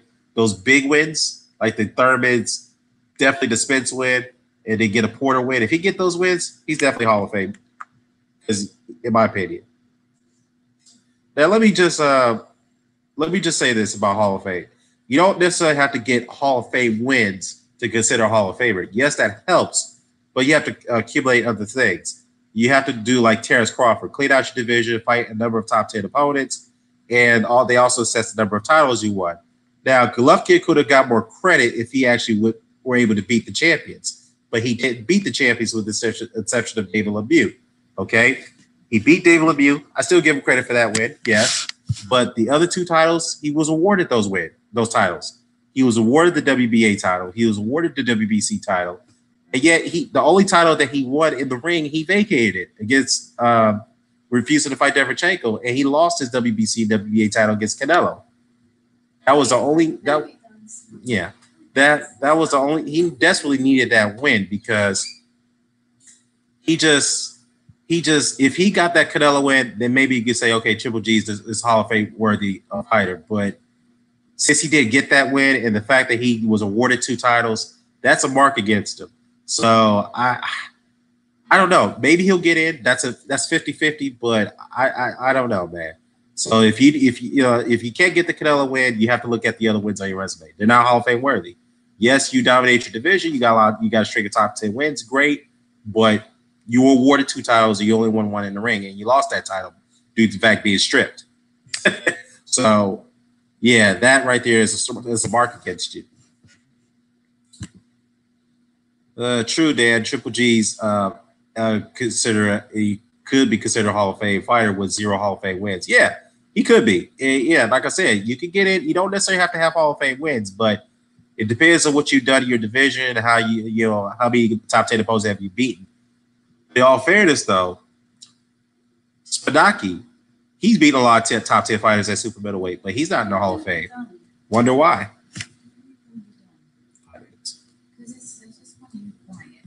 I'm in the day. Yeah, sorry, my guys, me and my wife. But yeah, so Spadaki's not in it. So why is he not in the Hall of Fame? But I think I know why he's not in the Hall of Fame. It's not the fact that he's fought Germany for the most part of his career, but he's got a lot of controversial decisions, or a handful of controversial decisions in his career. But that's probably what's kind of barred him from getting into the Hall of Fame. So what else? Bud is a 3-division. Oh, you already read that already. I think Canelo is in, no doubt. Crawford's a stretch. Thurman, hell no. Junior Duran, yeah. Junior Duran said, I don't think Triple G is Hall of Fame worthy. Well, like I said, I'm kind of mixed on that one. Part of me tells me no, then part of me tells me yes. Yeah. But like again, there are good arguments. Some people, there is a good argument to say that he hasn't done enough to get in. Rock 89 says, but we all love Gallo, but he's, but that's BS that he got in. Yeah, as much as I respect Toro Gotti, God rest his soul, but he doesn't deserve to be in the Hall of Fame. No way. He does not deserve to be in there. Let me see. Triple G is beloved. He's locked to get in. Yeah, it's all about being a media darling. Good point, Tony AU. Yo Garvey says I wouldn't give Triple G a Hall of Fame nomination until he gets a major win. I hear what you're saying, Toyo Garvey. I hear what you're saying, but but it depends though. It depends. It's what you like I said. It's a good topic. It's a good discussion, but I don't know. Again, part of me tells me that he doesn't get in. He doesn't deserve to get in, but a part of me tells me that maybe he could get in. So I don't know. That's up in the air. Mala, what's going on, Mala? Mala says that Triple G doesn't deserve the Hall of Fame. He hasn't done enough. Yeah, again, that's an argument that needs to be made. Yes, he's got a string of top 10 wins, but he doesn't have those big wins that you could say Hall of Fame worthy. He doesn't have those type of wins. I can tell you who does have those wins. Hopkins and Hagler have those wins. Claire Garvey said, Junior Duran, how's Bud a stretch? You're a hater. I don't think Junior Duran is hating on Crawford. I think he just, that's his opinion. That's all it is. I mean, we all have our opinions. That's all it is. But you don't want to over criticize, over inflate your opinions. That's all I got to say.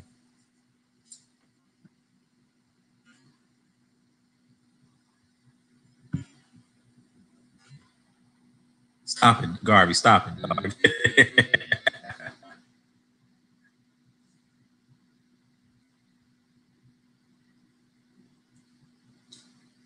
Oh boy. But anyways, back to the original point at hand. I'm disappointed in Triple G. He's not fighting Charlo. That's a fight we all want to see. But like I said, he's at the end of his career. He's gonna do what he wants to do. He's gonna try to maximize his dollars as much as he can. That's all it is what it is. Roscott says, and what did Charlo do at 160? Well, fair point. But what did Ishida do at 160? What did Macklin do at 160? What did Brooke do at 160? And what did Kasiyuma do at 160? I'm just saying. I'm just saying.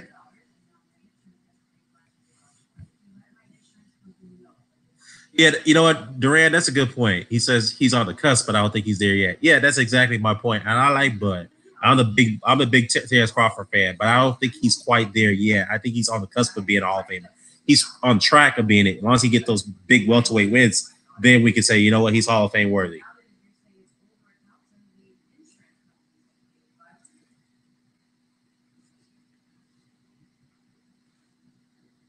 Let's talk about Lara losing to a novice named Hurd. You really think Jerry Hurd was novice? Nobody thought he was a novice. Novice, I'm sorry, novice. Novice. Nobody thought he was a novice. What do you guys think? Was Jerry Hurd a novice when he fought Lara? I fought Lara to win that fight, but I favored him to win it. But I think that I thought Jerry Hurd was going to be very competitive against Erislandy Lara. I thought he was going to be extremely competitive. I mean, I wouldn't call that a novice. If he's on a cusp, and how is it a stretch? But Antonio Garvey, I think what Duran means is that it's a stretch to say he's a Hall of Fame fighter right now, but he could project a goal there unless he gets those 3 wins. So maybe say it's kind of early to say that right now, but he definitely on track to getting here. That's probably what he means. Lord Flanneroy, what's going on, Lord Flanneroy? He says that at first I thought Triple G was going to go in, no question, but things haven't quite planned out as well for me as it could. He could still get in, but he may have to do something really impressive to the end. You know what? That's a good point. That's a good point. That's a very logical point, Flanneroy. That's definitely my logic right there. it's like in this situation we're kind of like in the fence here. It's like some part of you tells you that he could get in, but another part tells me that you know what, he didn't really do quite enough to get in. So it's a mix opinion here. So that's to put it at best. And that's coming from a Triple G fan too. Yeah, absolutely. And Lord Flannery is a big Triple G fan. He's a rational Triple G fan. He can say that. I'm a big Deontay Wilder fan. I'm a rational fan of Deontay Wilder, but I'm gonna call him out for the bullshit that he says. I'm gonna get to that in a second about. And this is me being impartial, guys. I'm gonna get into Wilder in a second, but let me read these comments. He says that Rock says that Undisputed is rare, so that could put Bud and Usyk in, unfortunately. Yeah, that's true. That's true, but it is a rarity. So I guess based off that circumstances, those guys could get in based off the fact that they were undisputed champions. And we had one in a decade. And Terence Crawford broke that record. So all power to him. And Usyk did it a year later. And thank goodness for the World Boxing Super Series for that. Akuma's deception. What's going on, Akuma? He says that Earl Spence is confirmed duck. Hashtag duck season. Yeah, he's ducking Crawford. No question about it. And I like Earl Spence, but it is what it is. He's ducking the fight. He's waiting for Crawford to slow down because he doesn't think he can beat him right now. He's waiting for him to slow down, which is unfortunate. And I'm disappointed in Earl Spence for doing that, Wilder and Lara are bums. All right, Roscott, fair enough. That's your point. That's your opinion. All right, let's see. Antonio Garvey said, Dan, I hear you, but Bud is one of the greatest light welterweights of all time, right? Or am I wrong, bro? You know what? I would not argue against that. He definitely could be up there because he did unify that division. He did clean it out. So, but is he greater of a light welterweight than the likes of maybe Aaron Pryor or Alexis Aguayo or Costa Zoo or those guys or Antonio Cervantes? No, I mean he definitely could be in that category, but I don't think he's up there with those. I don't think he should be rated above those guys. I don't think so. The reason why I say that, even though Crawford did unify that division, but those guys actually fought tougher competition than Crawford and like welterweight. They have Hall of Fame wins against each other, and that can lead to Lache too himself. So me personally, he definitely should be in that category, but I don't think he should be rated above those guys. That's just my opinion on it. So I mean, it's not a wrong point, Antonio. It's not a wrong point to say that he should be considered as one of the greatest light welterweights, but at this point, as far as the him being up there with those guys that I mentioned, I don't think he should be rated above them. No, that's just my opinion. Then in that case, if he's in those categories, then he should be Hall of Fame, bro. You know what? That's an excellent point. That's an excellent point. But again, I guess it goes back to my original point about Golovkin. Maybe I'm on the fence about Crawford. Maybe he gets in based off the fact that he was undisputed. He did clean out that division, even though the competition wasn't stellar. Or Golovkin, he did beat a lot of top 10 middleweights, even though the competition wasn't stellar at middleweight. So it's a mixed opinion right here. So we'll see. So if Crawford could get the Spence win, if he could get the Porter win, if he could get the Thurman or Garcia wins, then he's definitely Hall of Fame material. No question about it. No question about it. Let me see. Akuma says that the funny thing is that I see Spence speaking earlier than Bud. Bud is an athletic, but also a great tactician. I really can't say the same for Spence. Yeah, let's be honest here. Spence got some good skills himself, but as far as being a versatile tactician, no. He doesn't have the speed or the athleticism to keep up with Crawford. Crawford is too athletic. He has too many technical skills. The man can fight orthodox. He can fight southpaw. That makes him extremely dangerous and very avoidable. I mean, because Spence can't figure out that type of style. He can't figure it out, and that's why he's waiting this out long as he can to see if Crawford will slow down. That's what he's doing. And it's sad though because Earl Spence, we didn't like it when Keith Thurman was doing that to Earl Spence, waiting for him to slow down, see if he could pick him off at the right time. That's what Thurman is doing. But see, we gave him flack for that. But now Crawford's doing this. I mean, Spence is doing the same thing to Crawford. And I'm glad some of these guys who are Spence fans are going up against, you're not co-signing on that shit. It's like, look, man, we stuck up for you when other guys were trying to do that to you. But now you're doing that to Terence Crawford, and we like Terence Crawford. You doing that to him? Nah, fuck that. What happened to strap season? What happened to you telling Terence Crawford, go get a belt, and then we'll talk about it? Now he's got a belt. You don't want to fight him right now. Come on, man. Come on, man. Seriously. So let's see. let's talk about Deontay Wilder's comments about, and I gotta say this, and I like Deontay Wilder, but this has got to be called out.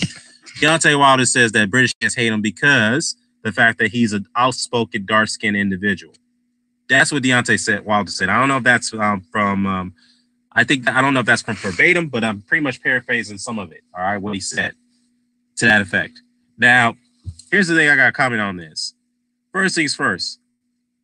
Deontay Wilder is not liked by some in the British public. I get that. All right.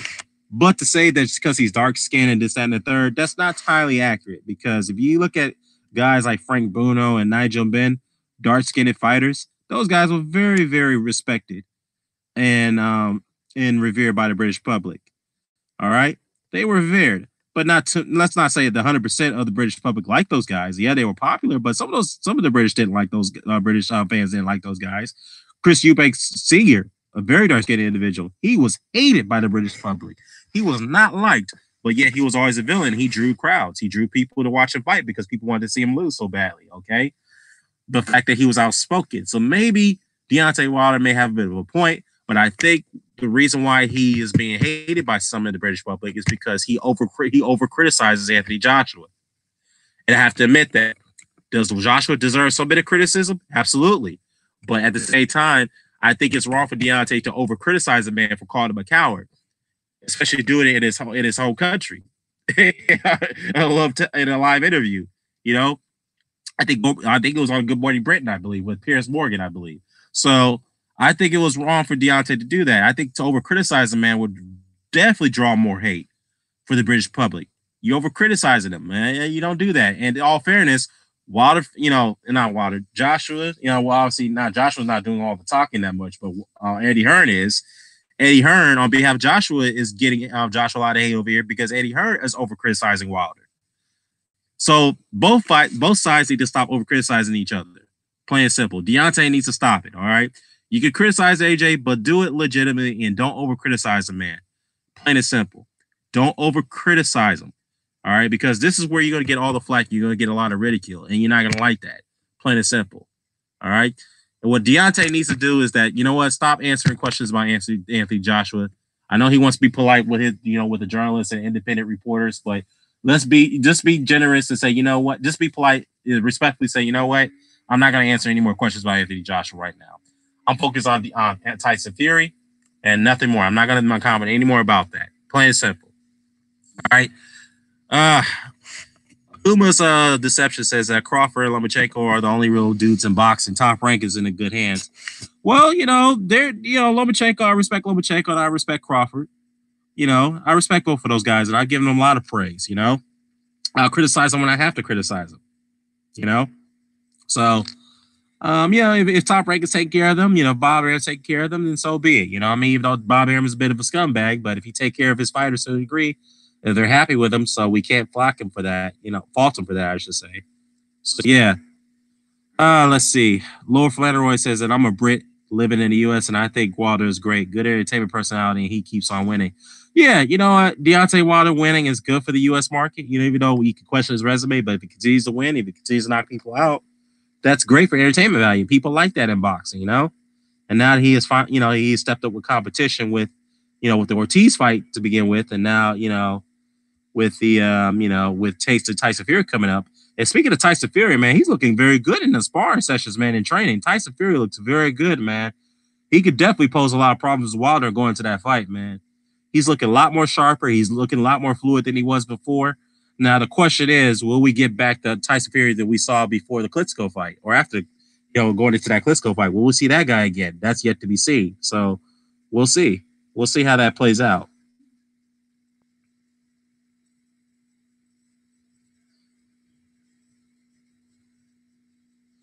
Yeah, going to be a very interesting fight. Yeah, Lord. Yeah, Flannery. Very interesting fight. In fact, I'm going to that fight on December 1st. So I got my tickets. Got my tickets, boy. Got my tickets. So anyhow, yeah, so let's see. Ain't too much going on in the sport of boxing right now. Shout out to Danny Jacobs for becoming the IBF middleweight champion by beating Sergey Deverchenko, which is a very good fight. Shout out to Heather Hardy becoming the WBO featherweight champion by beating Shelly Vincent in a rematch. A very anticipated rematch. Her first fight was pretty controversial based off the scoring. Second fight, I think a couple judges scored it a bit wide for Heather Hardy again, but she definitely won that fight in my view. But not a definitive winner, but a very close decision.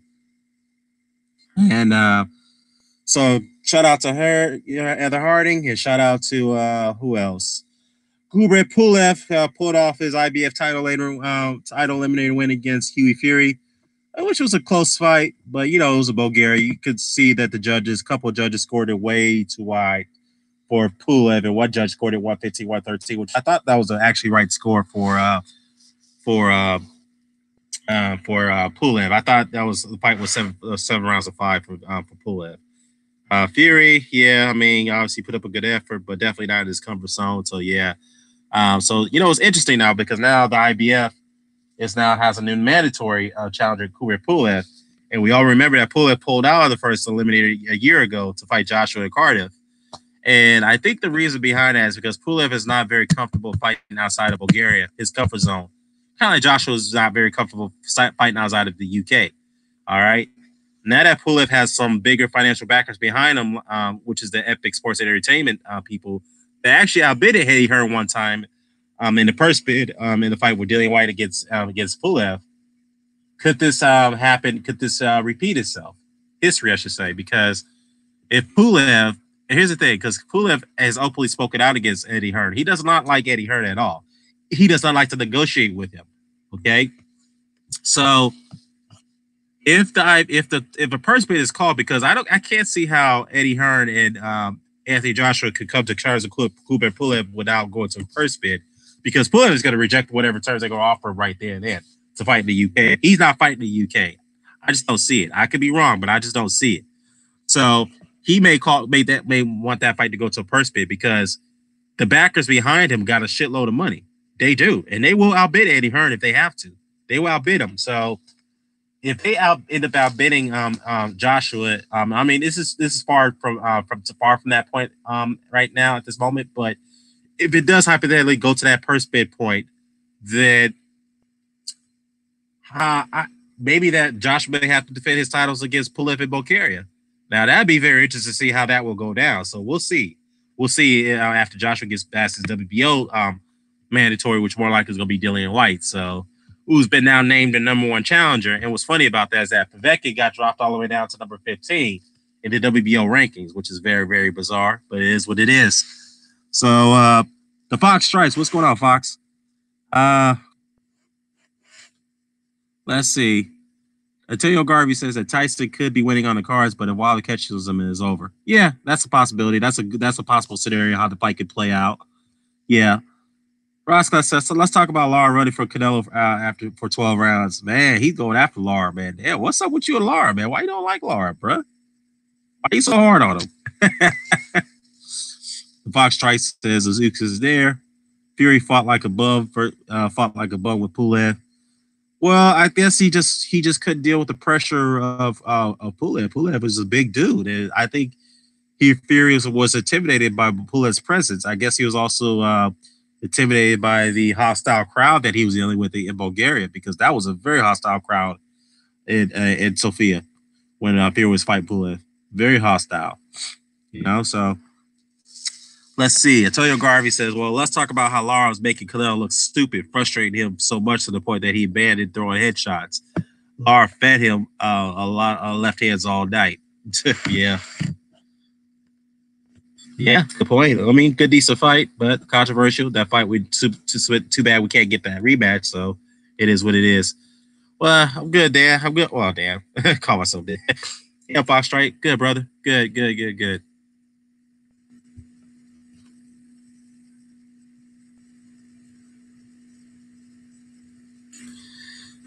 Okay, guys. Looks like we're gonna wrap it up for now. So just thought I'd jump on here, have this solo hangout. Let's hope. I think there's a fight coming up this week. Is it not? I could be wrong. I know Clarissa Shields is fighting on his own card the next couple of weeks, so that'll be interesting. So I'm looking forward to that. So until then, I'm out. Peace to the chat. we had a good, honest debate. Fat Apples and Roscott, y'all, hey, nothing but respect for you guys. We all have our different opinion, but it is what it is. All right. So shout out to you guys. Shout out to Laura Flanneroy. Shout out to Great Drake. Shout out to P Money. Shout out to Fox Strikes, who just came in, Antonio Garvey, Junior Duran, Akuba's Deception, Rock 89 as always, Tony Ayo, Mala, I'd say Great Drake 1224529. So great boxing discussion, guys. So until then, I'll see you next time. I'm out. Peace.